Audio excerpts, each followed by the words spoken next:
Hello, everyone. Good evening, good morning, good afternoon, wherever you may be. Welcome back to the Zodcast. It's back to the regular time and night, Sunday, 8 p.m. Central. And glad everybody's here. Fu Manpu, no one can beat that. You're in jail on a burner phone. I mean, that's dedication when you get onto YouTube on a burner in jail. No one's gonna beat that. There's Patty. Hello, Patty. Cat Daddy, good seeing you. Plate C, always good seeing you, Randy. Glad having somebody from Kentucky. That's where it all happens in Kentucky, of course. Brant, good seeing you. Hey, Jen.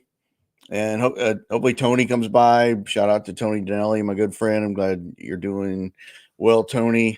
Haven't heard from you in a while, but it was good hearing from you today. I was actually listening to Vietnam stories earlier, and they were this one guy. I think he was a second lieutenant or something. I think Army, and he was got burned in Vietnam, and they took him to the burn hospital.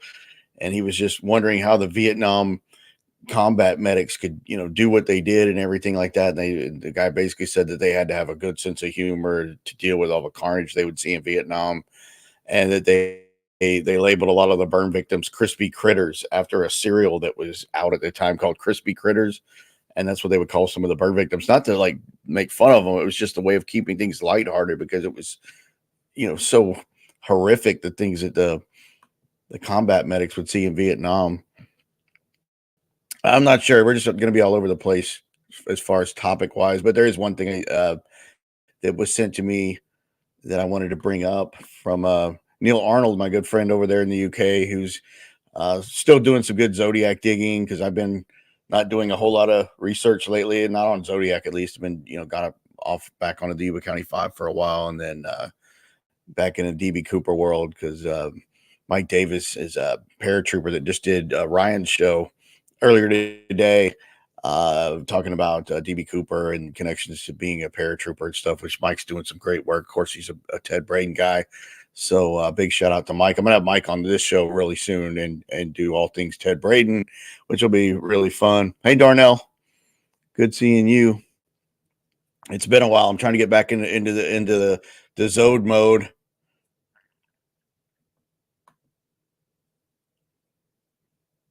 What did you rewatch? Oh, you rewatch Zodiac Plate C. Is a pretty chilling reenactment of that phone call, Nancy Slover. I need to go back and watch that too. It's been a while. I think they did a pretty good job of the whole movie. Good, Darnell. I think that would get me back into. Hey, Bob, that would definitely get me back into Zodiac mode to watch the movie again because the movie's well done. Even if you don't agree with everything Graysmith said or not, I mean, of course, that's based off of Robert Graysmith's book. And of course, he took a lot of liberties with the facts, as we all know years later. But anyway, you look at it, the movie was well made. I mean, I think the only reason Brian Hartnell agreed to do it because his son knew who David Fincher was and said, Dad, they're going to do a really good job with this and blah, blah, blah. And he goes, it's a really big deal. So that was the one exception Brian Hartnell made to get involved with the movie and help them reenact, of course, the Lake Berryessa part, because without Brian Hartnell, we know half as what we do about Zodiac. If it's not for Brian Hartnell surviving, engaging him in conversation. Of course, Cecilia lived for a couple of days, and she was fortunately able to give a good description as well that backed up what Brian said. Especially, how I always hammer on that fact was them both seeing the hair coming through the eyelets of the mask. And since we're talking about that, I'm going to bring up what Neil Arnold found from this movie, and that's hence the name of this show. And it comes from a movie called Zod Corridor, and this came out in 1963, I believe. And it's just really kind of ahead of its time, heavy, kind of suspense, creepy movie, psychological thriller, if you will, one of the first of its kind. And let me read what the movie's about. Of course, that'd be a good place to start. Give a little background.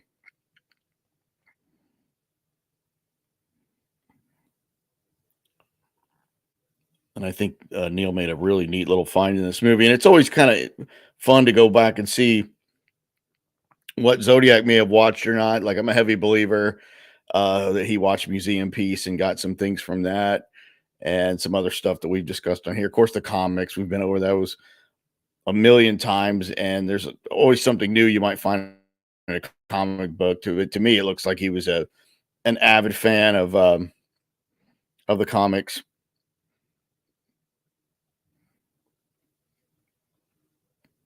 Not sure where I put. Okay, this is just a little snapshot what this movie's about called Shock Corridor, and it's on YouTube. I will put the link into it because this movie is free on YouTube, where it doesn't have the Chipmunk's voice where it's sped up. But the whole movie is free on YouTube, so I'll find the link to Shock Corridor. Of course, you just look it up, but the entire movie is free on YouTube. It says determined to pull in the Pulitzer Prize, reporter Johnny Barrett, played by Peter Breck, will go to any length necessary to win the coveted award.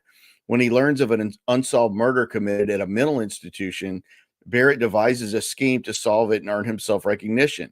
With the assistance of a psychiatrist and his girlfriend, played by Constance Towers, Barrett convinces the doctors at the institution to commit him.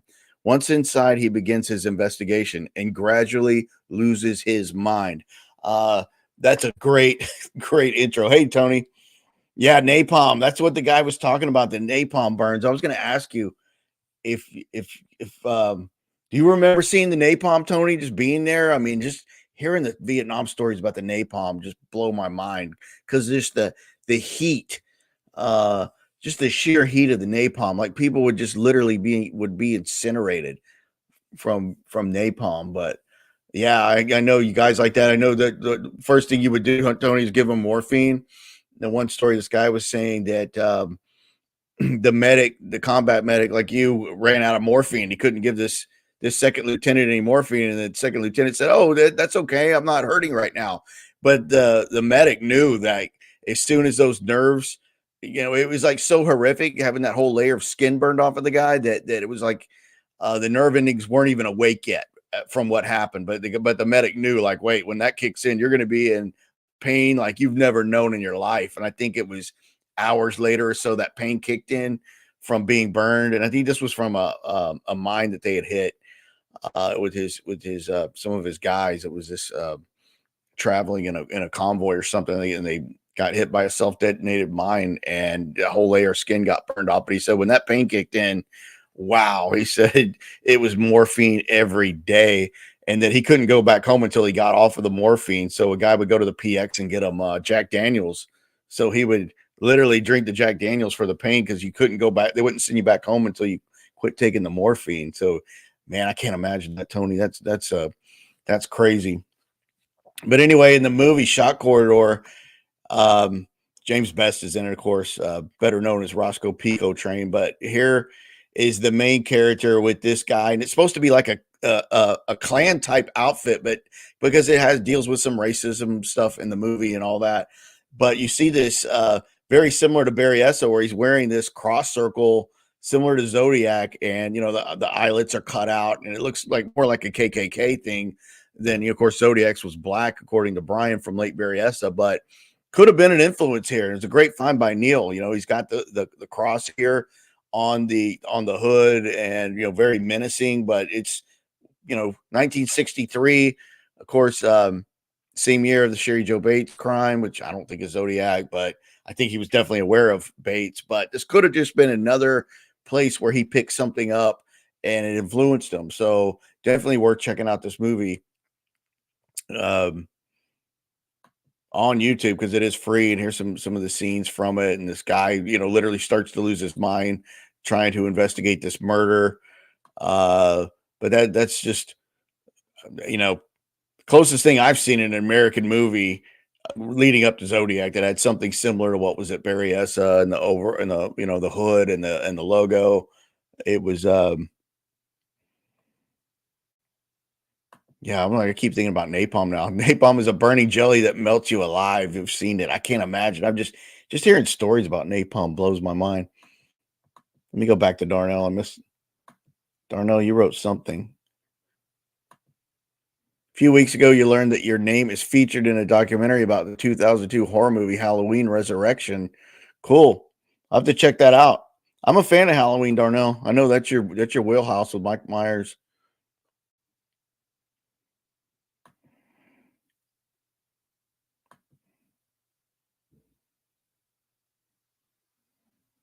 Yeah, that's a good movie, Chris.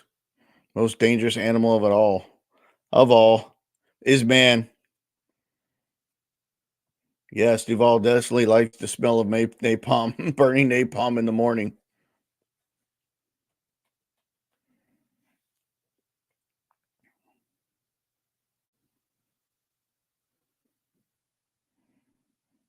Making sure I didn't miss something else. But yeah, that looks like a pretty good movie. I mean, there might be some other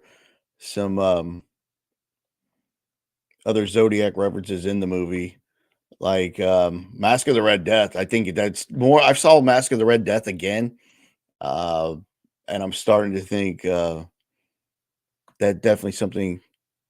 Hey Herschel, how you been, man? We need to get together really soon. I had some wings tonight, and I thought about you because every time we meet, we have wings, and I did. I had chicken wings tonight, so I thought about you, and like we need to get together and have some more wings. And I don't know why, man, but boneless wings are just not any good. They're just not. I mean, I know that wings don't have a lot of meat on them, but boneless wings have more meat, but boneless wings aren't any good. They don't taste good. I've never had a good boneless chicken wing. I like bone in only.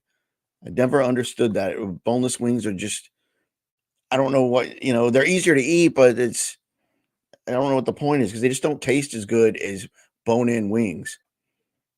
Zodiac got a piece here and a piece there. Yeah, that's true. He picked up a piece from everywhere. There would have been a Vietnam War if JK hadn't screwed it up by throwing president. Yeah, did not want American troops under the bus. True. Yeah, those I have a lot of respect for Vietnam vets, but politically motivated war for sure. Yeah, I think it's a great find. I really do. Neil's still churning at it. Things are slow in Zodiac land, but guys like Neil are still just cranking it out. That is from Bonanza. I don't know. That's a good question. I love questions like that. I would love to know if they found any comics in his place after he died. I don't. All I know, and I've seen pictures of some of the tools he left behind. He definitely had a lot of whetstones, or what he would sharpen knives with. He had a lot. He loved to sharpen his own knives. I don't know if he had any comic books though. I'd love to. Who would know? Yes, bone are always the best. Yes, boneless wings are an abomination. That's for sure. The man without bones is jelly without love. That's true.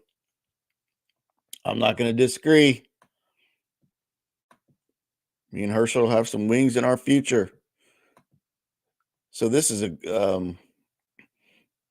2-year-old comment, but I'd never seen this one before. On, of course, the troth known as his name was Arthur Lee Allen. Uh, Sheila Cabrera. I definitely get the sense Cheney knew more than he's saying. It may have had some involvement. The way he talked, I've never thought about this before. Um, More than he's saying, it may have had some involvement. The way he talks about violence feels too detached. And who in the world would continue a friendship with someone like Allen, who spoke the way Cheney described? This is such a great little comment right here. And a lot of people watching this, his name was Arthur Lee Allen, aren't hardcore Zodiac people. They're not from the message boards. I mean, some could be, but the vast majority aren't. The films on YouTube. There's two uploads, one by Pedro Bosox and the other, I won't give the name away, but Corky will. And now they're getting close to like 1 million views each. So there's a lot of people which I like, views of people that haven't been totally submerged in it or gotten too fixated on a theory or a suspect. So they're just giving you their first impression of it, which is great when they watch that because they're thinking Cheney and how he's reacting. But I loved it the way she mentions the fact that he seems too detached talking about the violence. That is that's what you want to see in a serial killer, or not not what you want to see, depending how you look at it. But that is huge that someone would make that comment, because he's talking about that the part about coming back around to Lake Herman Road, and Arthur Lee Allen's telling Don Cheney that Allen's telling him what he'd like to do to some girl there, and it's not pretty. You know how he throws in that snarky, just like Zodiac, and it wasn't pretty. That whole line. That's the detachment right there. And of course, he seems to have the disdain for the police officers, talking about when he goes to Pomona PD, and the guy, he's some ideal cop, he's Sloan Slater Granite was his name. But I like the way that she points that out, how he seems too detached talking about the violence. And why would you stay with this guy like Allen, who was just nothing but this low down child molester. I mean, you could tell by being in a room with Arthur Lee Allen for more than 5 minutes, you would probably just make your skin crawl the way he was described. I know he had some better attributes about him before he got older, like when Norman Boudreau knew him and said that his wife liked him, his kids liked him. But I think by the time that Cheney's hanging around Allen, especially in the late 60s, he's probably gotten so bad you just don't know why you're even around this guy. But that is a good, solid comment from somebody that doesn't have a lot of skin in the game. Pointing that out. I like that. He seems too detached from the violence. That's just a lack of sympathy and empathy is something you don't want to you're going to want to find in a serial killer. If you look into them, that's something that they're going to have. They're going to be detached from violence for sure. I think you mentioned that you grow up in Pomona, meds and therapy are helping out. Yeah, I've heard that about Pomona. I've never been there. I mean, close to LA, close to Riverside, of course, which is one of the reasons I thought he was always aware of Riverside and and the Bates murder. Of course, I said 63 earlier. I meant 66. I was thinking, so go back, scratch that from the record. Sherry Joe Bates was 66. I screwed up earlier and said 63. That's probably already on Reddit, how I didn't know what I was talking about. I was thinking of Gaviota Beach or something like that. But yeah, Pomona is where I think it all happened. I think that's the genesis of Zodiac was, before that, Bakersfield, California, and then Pomona, California. You said the same thing about the OJ case. You don't think he killed Nicole Simpson or Ron Goldman? I thought you did, Darnell. But you think he knew who did? I think he knew more than he was letting on. I thought you did you did believe it was OJ. Maybe I misunderstood you last time. I think OJ definitely knew a lot, no doubt. So going back to that comment that the lady made, I was looking at some things that came up on, I don't remember, maybe Instagram, from this Crime, Mystery, and Mayhem. I think this was from this lady's podcast on Instagram called Crime, Mystery, and Mayhem. And she put out these different attributes of serial killers. And you see the pictures back there. You have, of course, Bundy, Dahmer, David Berkowitz, different serial killers back here, John Wayne Gacy. And one of the first ones that came up was need for control. Their ability to dictate the fate of their victims provides them with a sense of dominance and satisfaction. That definitely seemed what was going on with the Zodiac at Lake Berryessa, the control. He's tying them up. First, they try to, has them tie each other up, and then he comes in and makes sure that they're tied down. He has them in a position where they can't do anything. They're completely vulnerable. That's why Brian was reluctant at first. Like, hey, he didn't know he was going to start, being stabbed by the man, both of them in the back after being tied. But his fear was being left out there in the cold at Lake Berryessa at that time of year. So it was a total about dominance, tying him up. They can't move, and he's gonna take out this knife and start stabbing him.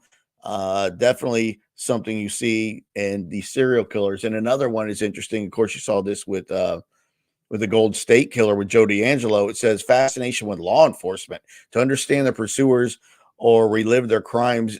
Excitement. I think Zodiac for sure was somebody that was following what law enforcement knew. The letters were taunting, not just the general public, but law enforcement. And catch me if you can, what did he say? Rub your face in your boo-boos and all that. If you had searched the park properly, you would have found me at the Presidio Heights there, after the Stein murder. This is definitely a lot of these apply to Zodiac, no matter who somebody thinks they are. Is these things are just tried and true with so many of these serial killers. But definitely, I think Zodiac had a fascination with law enforcement and wanted to understand his pursuers and play cat and mouse games with them, no doubt. Another one, escalating violence. Need for stimulation and satisfaction often leads them to commit increasingly heinous acts. With Zodiac, nothing really got more heinous, but definitely increased the level of maybe getting caught. Of course, you go from Lake Herman Road, which was nighttime, then you go to Blue Rock Springs, nighttime, and then you go to a daytime attack at Lake Berryessa. So that's kind of an escalation, at least in terms of maybe getting caught, because he's being seen. He's out in the daylight. He's wearing the hood. He's not wearing it when Cecilia first catches a glimpse of him over by a tree.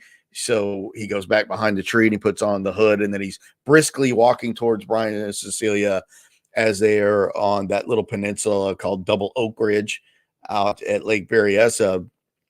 But it seems like he's kind of stepping things up. And then, of course, Paul Stine attack was at night, but he's in crowded Presidio Heights neighborhood of San Francisco where there's people around. He definitely got spotted, if you believe that Falcon Zelm spotted Zodiac walking that night. So, he picks a man now as his victim, and it's not a couple. So he is at least escalating the stimulation in terms of maybe getting caught.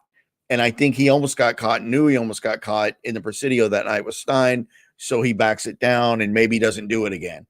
And I honestly don't know if he ever attacked anyone again after the Stein murder, but I think he probably quit for good, like D'Angelo did with Golden State. A lot of people thought this guy is either in prison or he was dead, and he wasn't. He simply stopped, and he was still free. He was working a job. He was living with, I think, his daughter and a granddaughter when he got caught, when they matched his DNA.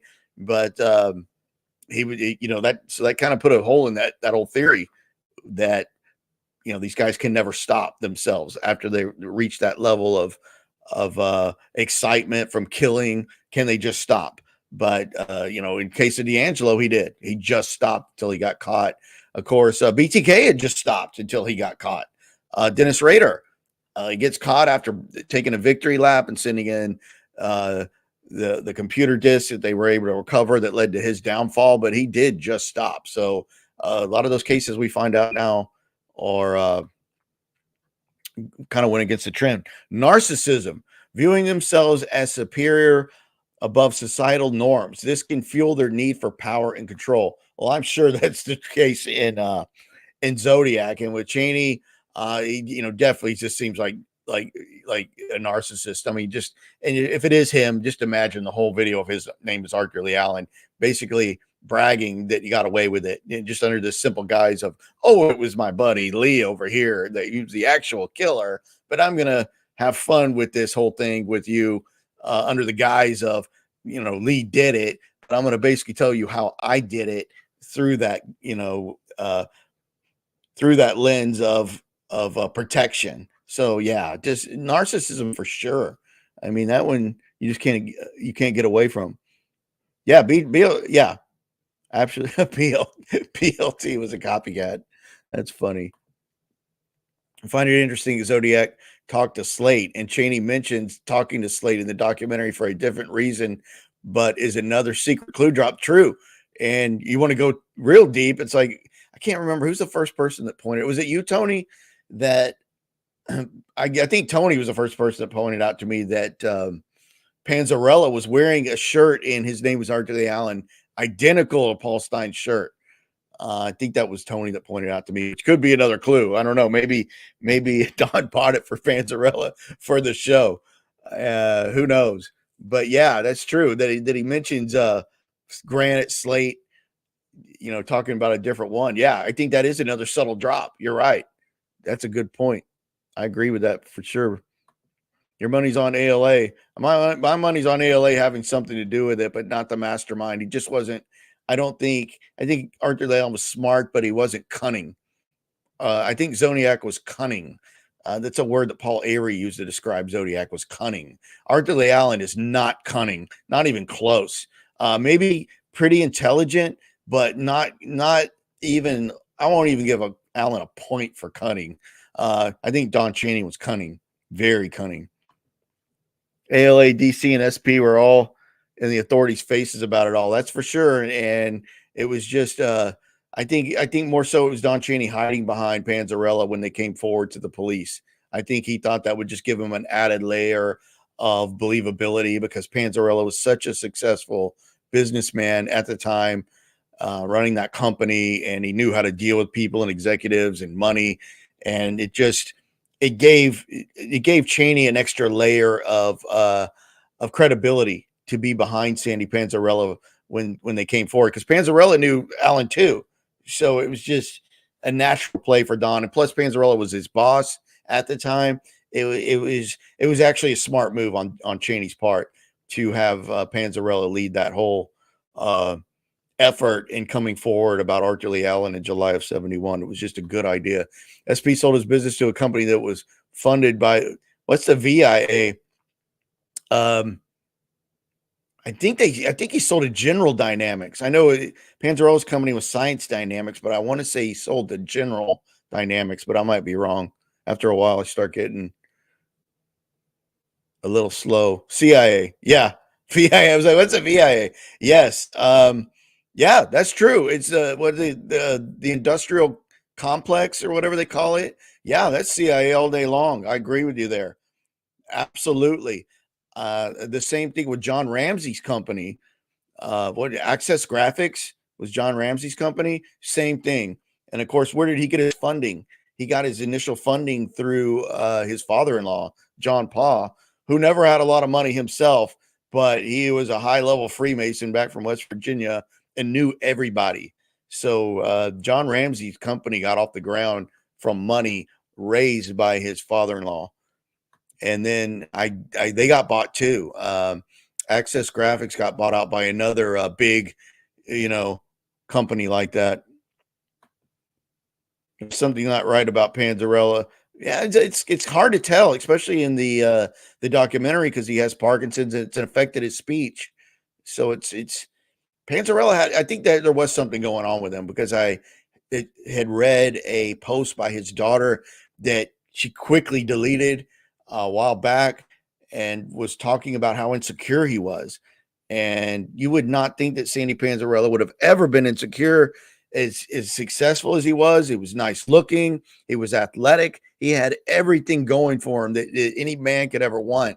But she said he had some deep-seated insecurity, despite having all these things. And even after he was successful, he had this deep-seated insecurity. I mean, a lot of men can have that for whatever reason, but I thought that was interesting. I don't know if that would lead him to be part of these crimes or not, but I thought it was just kind of interesting, because on the surface, the man had money, success, looks.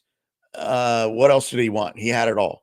He had a creepy friend or two, but yeah, John Ramsey's really creepy. I'm sorry, he's creepy. Yeah, CIA. That just threw me off, because I was thinking everything literal, but I should have caught that. CIA. Darnell. I wouldn't necessarily say Arthur Lee Allen is the killer, but you do believe he was involved, just like me, just like OJ and Charlie had a connection. By the way, you mentioned me. Oh, thanks, Darnell. Appreciate it. I am going to be in a French Zodiac documentary coming up. I don't even know when, but they wanted the rights to a couple of the videos on here, a couple of the Zodcasts they wanted. I don't even remember which ones. I think one was one I did on Donna Lass, which I don't know why. I'm no Donna Lass expert whatsoever, but I think one of the ones were the Donna Lass video they wanted. And I'm like, maybe I should have asked 50 cents for it, but I just gave it to him. He told him the theory about Arthur Lee Allen and Don Cheney doing the murders together. While he's convinced that Arthur Lee Allen did it, he's open to her theory. Cool. That's the place to start. Yeah, I mean, you just drop the basic theory on him. It definitely fills in a lot of holes. And like I said, Allen was just not cunning. And if Allen is a soul Zodiac, and let's just say he was cunning and he was able to hide it, why are you going to tell all your plans to Don Cheney, for crying out loud, who definitely did betray you? Let's just say it's Allen all the way, and he just thought Cheney was kind of dark like him and could play along. Well, Cheney obviously turned on him, because he turned him in 71. He said, hey, it was my buddy all along. So either way you look at it, if Allen's the lone Zodiac and he trusts Don, well, his instincts are horrible, because Don definitely stabbed him for that. I mean, not literally, but maybe, but literally stabbed him in the back, as the saying goes, because he turned him in. So why would Allen, as a lone Zodiac, ever have trusted Don Cheney with his deep, dark secrets? That's the one that just doesn't fly. Zodiac's going to play all those games with encryption. My name is Cypher. He's going to put out the 340, which was so hard to decode. Took 3 smart guys over 50 years to break the 340. All those games with encryption just to blab it all to Don Cheney. Come on. That's what doesn't float with a Soul Allen theory. They can't defend that either. They're like, find somebody that just believes this was all Allen and Cheney was just telling the truth. ask them, why would Allen trust Cheney with this knowledge? Because obviously it didn't work because he got spilled the beans on, and you're going to play all those games hiding your identity, but you were just, oh, Don, I'm going to tell you, but nobody else. Come on, it doesn't ride at all. They do. There is some great writing in the Hollywood Reporter. Viva la France. That's for Jerome, even though Jerome is in Belgium. That's somebody else I need to check in on. Jerome. Jerome's probably asleep, but he'll see this tomorrow and he'll put it on his Facebook, I'm sure. That's true. I think that is another subtle clue. And Bullet, the movie Bullet. Remember, he mentioned the word bullet too, and his name was Arthur Lee Allen. Okay, here's another one. Going back, going back to the slides. Fantasies and obsessions. These fantasies can evolve into obsessions that drive them to act out their darkest desires. That could have absolutely been Lake Berryessa with the costume, just for his own benefit. Like, we know that when he approached Brian and Cecilia, he's not like, I'm the Zodiac and all this stuff. He just said, I just want your money and your car keys. So smart is keeping him calm from doing anything. But this is true. Fantasies and obsessions. Fantasies can involve in obsessions that drive them to act. It just could have been this fantasy of wearing the hood and the cross circle, something for him personally to act out this fantasy. And like we get into deeper stuff about this couple had to be in the right place at generally the right time, going by celestial navigation, maybe using the radiance. You're not going to ever be able to line that up exactly. I think the victims were unfortunately just picked by chance. I think the locations for the Zodiac crimes were far more important than who the victims were. I think, he definitely liked, going after the couples, at least initially, but it wasn't that he knew who these people were. Maybe in the case of Darlene, because if it's Cheney and Allen, they would have at least known her casually from the IHOP. And she was just known in Vallejo for sure. So it's possibly, whoever people think it is could have known Darlene. But I think it was more important. The timing and the location was far more important than who the victims were. But definitely, I agree with that. This one, bedwetting, which we don't know if Allen or anybody did that for sure. Cheney, bedwetting and animal cruelty. These behaviors may point to underlying psychological disturbances. So never heard anything. I've heard some stories about Allen shooting at little critters or whatever that, but never heard anything about any of those guys torturing cats or anything like that. I remember having one boss that hated dogs, and I was always kind of leery of him because he hated dogs. Like, who could hate dogs? I don't know. It made me wonder a little bit. But I thought those were interesting. Zod Corridor, free on YouTube. Definitely check that out. MK Ultra. They should name a beer MK Ultra. I bet that would sell really, really well. Yes, he was in the Air Force. I think I sent you the DDR. Zodiac program to decipher UFO markings was Air Force program. He stole the persona. Hey, he could have built part of it off of it. There's no doubt. There's a lot more than you know, Chris. I know you're a Cooper guy first, but it's like Braden. Now look how hot Braden is now. Red hot in the vortex again. I don't know why it took people finding out he was a master parachute rigger. Is now even some big naysayers are starting to look again at Ted Braden now they know he's a master parachute rigger. But it was the same. Braden was hardly even known in Cooper sphere, and now he's red hot with a bullet. But I think it's the same with Cheney. I think there's a lot more support out there than you realize for Cheney. Unless you go to places like Reddit, because if you go to Reddit, you're kind of going backwards. But although Mr. Baseball is a big Cheney supporter in Reddit, he's one of the smartest guys on Reddit. Yeah, definitely. Anytime. If anybody ever wants anything I have, I will feel free to send it. TB. Yep. TB is DB. There's no doubt about it.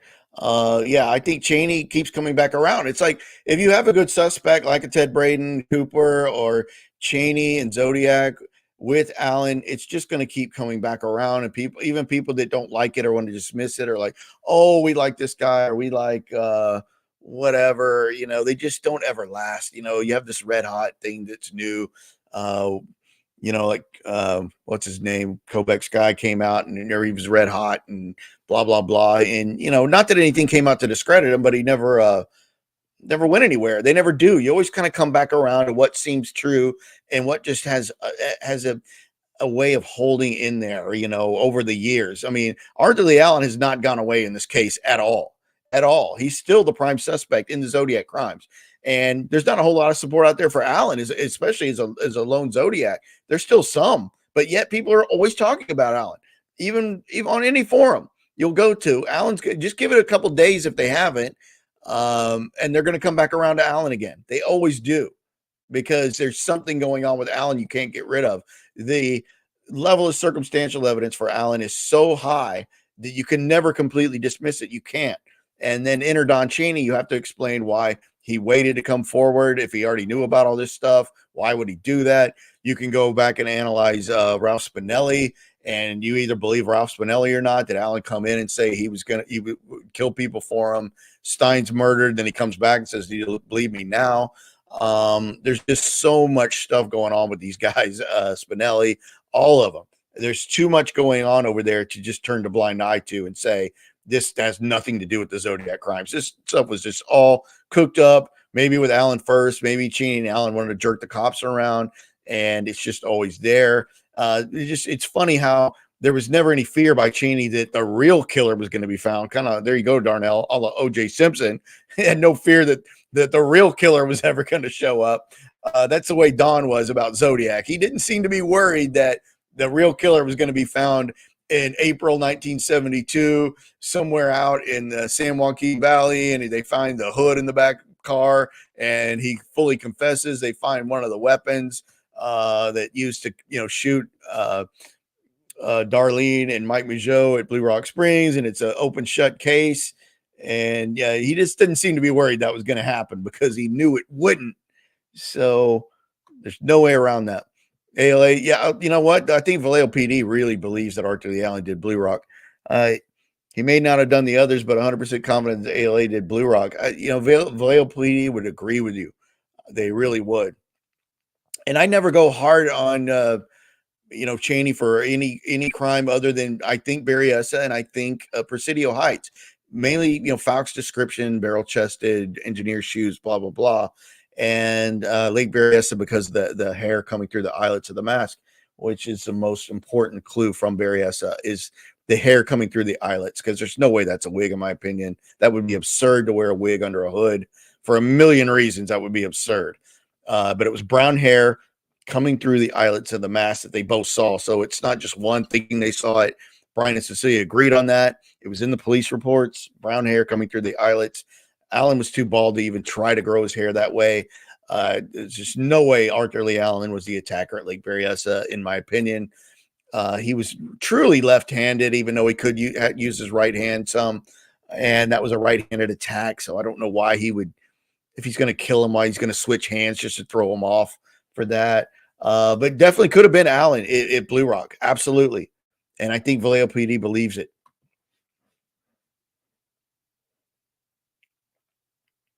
That's true. It was a Don Cheney, Art Allen's accomplice. That's it, Darnell.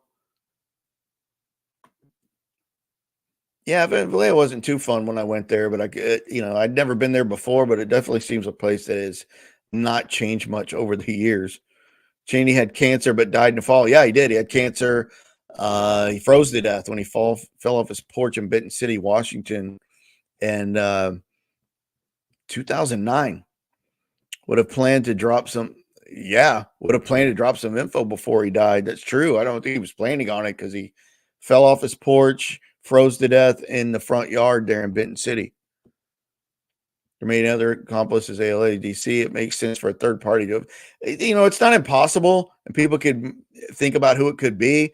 If I had to wild ass guess somebody, even outside of Panzarella, I'd say maybe Fred Manali. Manali is just such a creepy guy. I think he could have definitely been involved in the Santa Rosa stuff. And somebody wanted me to cover Santa Rosa again, and I will. But Manali just, as far as the way Manali wrote compared to the phrases Zodiac used, there's no one closer. I mean, the I shall, the whatchamacallit or whatever that one phrase was that Zodiac said that Manali had written before. It just Manali's hard to get rid of as far as somebody that could be connected. I don't think he was, but if I had to go make a crazy bet of somebody outside of Allen and Cheney, I'd probably go with Freaky Fred Manali. Definitely don't think he was Zodiac. Way too thin, way too tall, but he makes me wonder. Bruac looks like Darlene's ex. Yeah, James Phillips Douglas Crabtree the third. We're always making fun of his name. Crabtree's a weird guy. He's a weird guy. And he definitely spoke very ill of Darlene Ferrin. And I think his whole, what did he say? He was there in Blue Rock. He was in San Francisco on an LSD trip or whatever he said in the documentary we were in. Speaking of the CIA and MK Ultra, what do you think about that? I don't know. I haven't thought much about that. I think he was being facetious, Coach. Dennis, the only reason there's any circumstantial evidence on ALA is because he did everything possible to. It's true, but why would he do that? He did everything possible to advertise himself. He was he was. I agree with you there. He was an attention-seeking blowhard who had a hate on for police. That's for sure. He did. He definitely didn't like the police. He did everything to call attention to himself, but he had not done anything to call attention to himself before he was interviewed by Detective John Lynch, Vallejo PD, just days after the Berryessa attack. He had not done anything before that point that he was interviewed. And of course, when he's interviewed about that, he talks about the whole bloody knives in the trunk from killing chickens. Somebody asked about that the other day. No one knows that actually happened. That's just something Alan told the police when he was questioned after Berryessa. He said, "Oh, I was going to go to Berryessa that day, but I went to Salt Point Ranch or whatever it's called, further up the coast, after just changing his mind at the last minute." Can you believe he was being questioned for these murders about Berryessa, and he says, "Well, I was going to go there that day, but I changed my mind at the last minute, and I also had bloody knives in my trunk from killing chickens." So, yeah, he's definitely playing it up. But before that interview, he had done nothing we know of. So it's interesting how he got on the radar. I think he knew he was going to be questioned for sure. No doubt about it, because he was coordinating this with somebody else. Oh, yeah, bad for sure. Darnell, once again, thank you. Thank you. Patty thanks you too, Darnell. Appreciate it. No, your theories aren't weird at all, Darnell. Yours are totally in line with mine. So if your theories are weird, mine are too. Thanks, Darnell. Appreciate your friendship. Always have. Wonder if Vallejo PD got an anonymous tip. Yes, I think they did, about ALA being the killer. That's how he got on the radar. I bet DC dropped the dime from a distance. That's what I believe. Please see. Yes, thank you, Darnell. See, now I'm getting back in Zodiac mode. I had to pop the clutch and get out of DB Cooper mode.